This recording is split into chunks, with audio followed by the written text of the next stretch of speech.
मुकुंद भगवान की, आचार्य गुरुवर श्री ज्ञान सागर मुनि महाराज की, जय परम पूज्य संत शिरोमणि आचार्य भगवान विद्यासागर जी महामुनि राज की, समस्त आचार्य संघ की।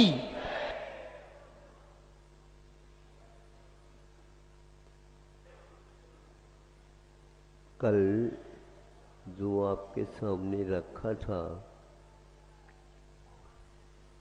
औषध, जो कि रोग का संशोधन कर देता है, उसको औषध बोलते हैं। यह जो रोगी होता है उसके रोग की पहचान स्वयं को नहीं अनुभव अवश्य है, किंतु उसके रोग तक पहुंचने वाला व्यक्ति जो होता है वह वैद्य कहलाता है। जो वस्तुतः है उस व्यक्ति के विकार के विषय में जानकारी लेता है। जैसे दूरदर्शन या दूरबीन या दूर पैथी सुनने की अपेक्षा से होती है। टेलीफोन, टेलीपैथी, टेलीविज़न, टेली का अर्थ दूर होता है और दूर की बात को भी बिल्कुल पास जैसे देखता है। 1-2 किलोमीटर दूर भी हो दूरदर्शन यंत्र से वह पास दिखता है। इसी को बोलते हैं टेलीविजन भी बोलते हैं। तो यह इस प्रकार रोग बहुत दूर है और गहराई में है और अनेक तत्वों से वह आवेष्टित भी है, मिला हुआ रहता है। तो उसमें पहुंच करके वह कार्य करता है, लेकिन एक स्वार्थ के साथ किया जाता है और एक निस्वार्थ के साथ किया जाता है। एक को तो रोग को दूर करने का उद्देश्य करता दूर, किंतु वह पैसे के लोभ लालच के साथ होता है, तो उसकी चिकित्सा में कुछ देरी भी लगती है और उसमें खर्च भी होता है और इसकी चंचलता होने के कारण वह अच्छी चिकित्सा नहीं हो पाती। सब देशों में चिकित्सा पद्धति अपनी अपनी चलती है, किंतु डॉक्टरों के ऊपर आधारित रहता है, वैद्यों के ऊपर आधारित रहता है। तो आकस्मिक भिषक एक शब्द संस्कृत पाठ मिलता है। आकस्मिक भिषक का अर्थ होता है अकारण चिकित्सा करने वाला। अकारण का अर्थ यह वह बदले में कुछ इच्छा नहीं रखता, और बदले में इच्छा नहीं रखता है तो उस कुछ न कुछ तो चाहिए उसके लिए। वह सामने वाला व्यक्ति प्रभावित हो करके इसके योग्य दे देता, उसको भी वह विशेष लोभ राग के साथ नहीं स्वीकारता। ऐसे कई वैद्य लोग आज भी विद्यमान हैं। हमारे पास आ जाते हैं तो उस समय पूछने से ज्ञात होता है कि ऐसे भी वैद्य हैं जो रुपया को, द्रव्य को छूते ही नहीं, छूते ही नहीं, और घर वाले आकर के उसको ले चले जाते हैं। ये कितना दिया, कितना और देना है आदि, वो भी पूछते ही नहीं। ऐसे वैद्य भी मिलते हैं आज के जमाने में, किंतु वेद की जो ग्रंथ है वो आज के तो नहीं, तो वो बहुत दूर किसी ने लिखा है, और लिखने वाला तो कुछ चाहा ही नहीं, उसके बदले में निरोगता का मात्र उद्देश्य रखता है। हजारों वर्ष के उपरांत में वो भाव, वो तरंगे, वहाँ भावों के जो एक प्रकार से व्यवहार ऐसा बंधा हुआ रहता है, वह अपना असर करता रहता है। कोई भी चीज तेल वगैरह लगाते उसकी क्षमता के अनुसार उसका असर उस व्यक्ति के ऊपर बना रहता है। और यदि इसमें मान लो थोड़ा सा मिश्रण कर दे तो बहुत जल्दी मिट भी जाता है।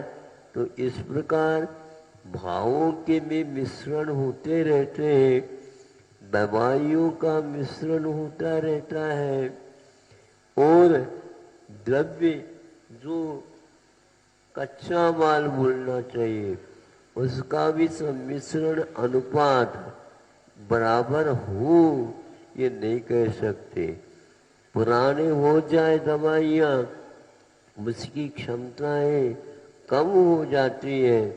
तो इन सब बातों को देख करके एक ऐसा अपने आप ही हम लोगों को ज्ञात होने लग जाता है कि यह एक बहुत बड़ा सिद्धांत इसके पीछे लागू है।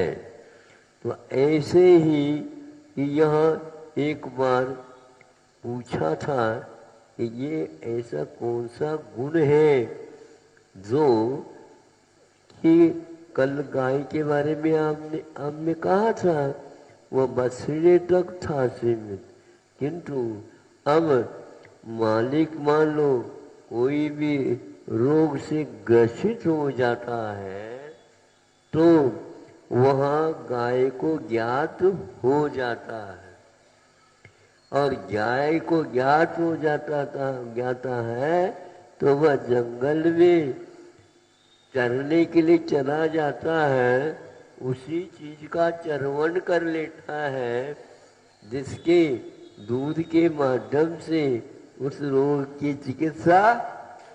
सुन रहे हो क्या नहीं आप लोग? हाँ, तो इस प्रकार वैद्य लोग उससे भी आगे वो गाय को मानते हैं।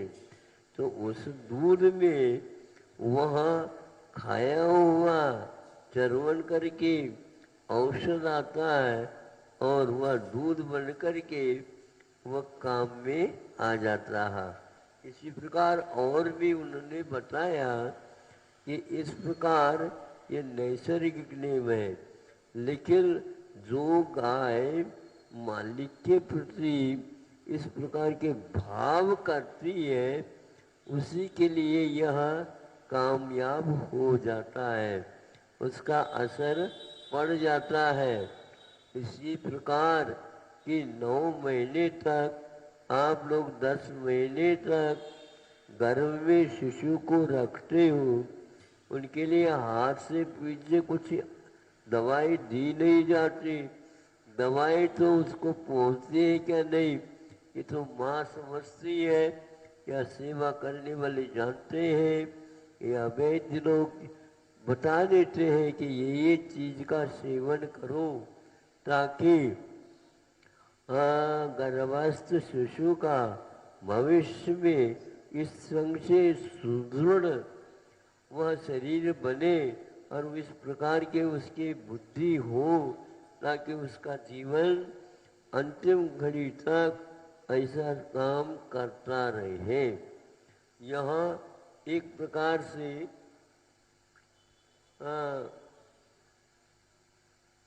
संतान कमीना गया गोमट सार में आता है। संतान क्रम से यानी परंपरा से आया हुआ या खाया हुआ पदार्थ है उसका उस संतान के ऊपर प्रभाव पड़ता है और उसी प्रकार की संरचना हो जाती है उसके रक्त में और उसमें अन्य अवयवों में भी उसका संचार उस प्रकार से होता है। सबसे ज़्यादा जल्दी जल्दी उसका विकास हो जाता है।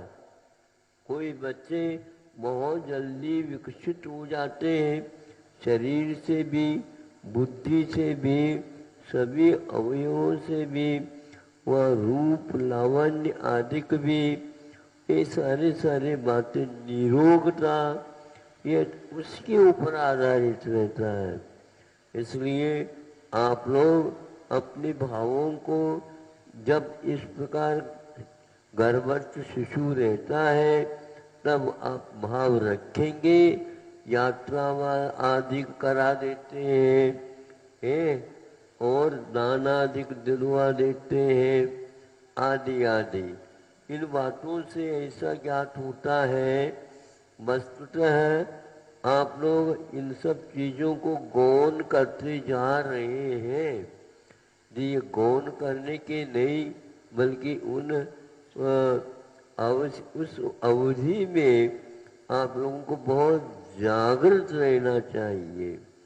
हाँ, यहाँ 24 यानी 72 गुणों में एक ये प्रसूति क्रिया के बारे में उन्होंने उल्लेख दिया है, तो अन्य कोई भी व्यक्ति उसके सहवास में न रहे किंतु स्वयं ही अपने ही वंश के यात्री के और आसपास में नाते रिश्ता रखने वाला व्यक्ति ही ये कार्य संपन्न करता है, जिससे किसी के ऊपर हम निमित्त या बदनाम आदि भी न कर सके और वह कार्य हो सके।